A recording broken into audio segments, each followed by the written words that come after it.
Eu queria passar sobre essa nossa manchete principal que fala sobre a decisão de Alexandre de Moraes de manter 140 pessoas presas por envolvimento nesses atos de 8 de janeiro. Né? Ele converteu as prisões em flagrante em prisão preventiva, né?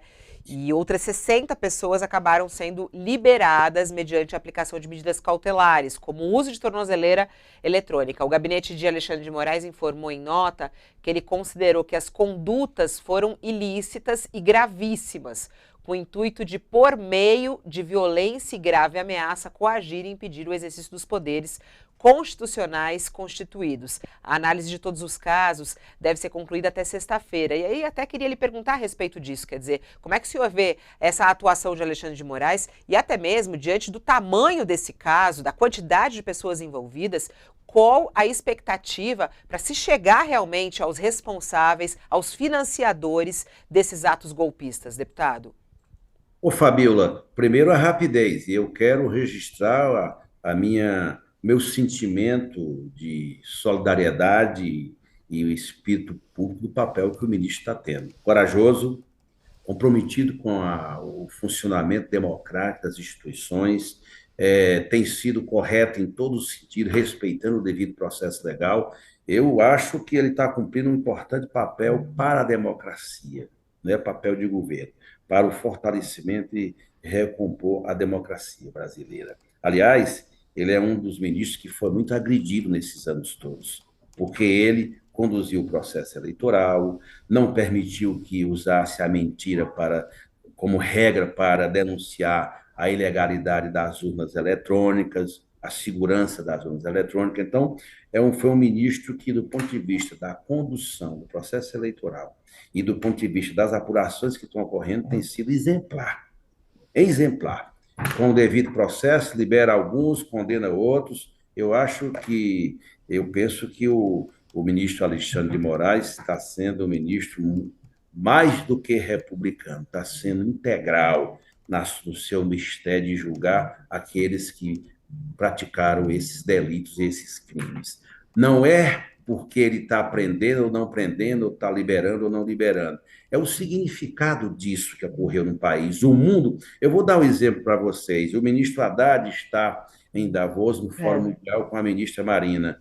Hoje mudou um pouco a pauta, mas ontem eles não conseguiram responder, falar de economia, de meio ambiente. As perguntas principais do mundo eram: qual o impacto dos episódios do dia 8 no Brasil e na relação do Brasil com o mundo? Isso foi muito forte na presença dos dois ministros, o Haddad e da Marina, ontem no Fórum Mundial. Portanto, é o mundo todo que quer saber. E quem fez, quem praticou, paga a conta. Inclusive aqueles que são parlamentares, que eventualmente convocaram os atos, que eu vi parlamentares também convocando os atos. Quer dizer que só aqueles que foram para as ruas, que usaram as marretas, os porretes, para quebrar, para destruir, vão ser punidos? Não. É quando eu falo, Fabíola, essa gente graúda também tem que ser punida, porque senão nós não vamos ter um esclarecimento final, que é o desejo da justiça brasileira, comandada pelo ministro Alexandre de Moraes.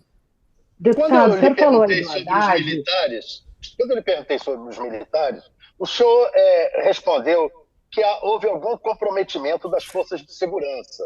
Eu queria saber se o senhor não acha que o governo Lula não está sendo muito condescendente com os comandantes militares, especialmente o ministro da Defesa. Olha, veja bem, o Lula tem uma relação de absoluta transparência e de reconhecimento do papel das Forças Armadas. Não me cabe, quando ele indicou o ministro Busco para ser ministro, é por conta da confiança que ele deposita, e considera que precisa ser reconstruída essa relação do Poder Executivo com as Forças Armadas, que precisam ter a tarefa de defender o nosso país. Então, o Lula sabe, como ninguém, conduzir isso dentro de um clima respeitoso, tomar as medidas necessárias e ir consolidando essa nova relação que tem que ter. Eu penso que o ministro Bustos está fazendo o trabalho de reconstrução. As Forças Armadas foram muito utilizadas nesses 4 anos, teve um exagero enorme do ponto de vista da participação deles no governo e deu no que deu. Há uma desconfiança, não é minha, é desconfiança do país, por conta da utilização política que o governo fez das Forças Armadas. mas é um processo de reconstrução que está em curso. Eu acredito que o Lula, como ninguém, saberá, com o ministro Múcio, reconstruir essa relação.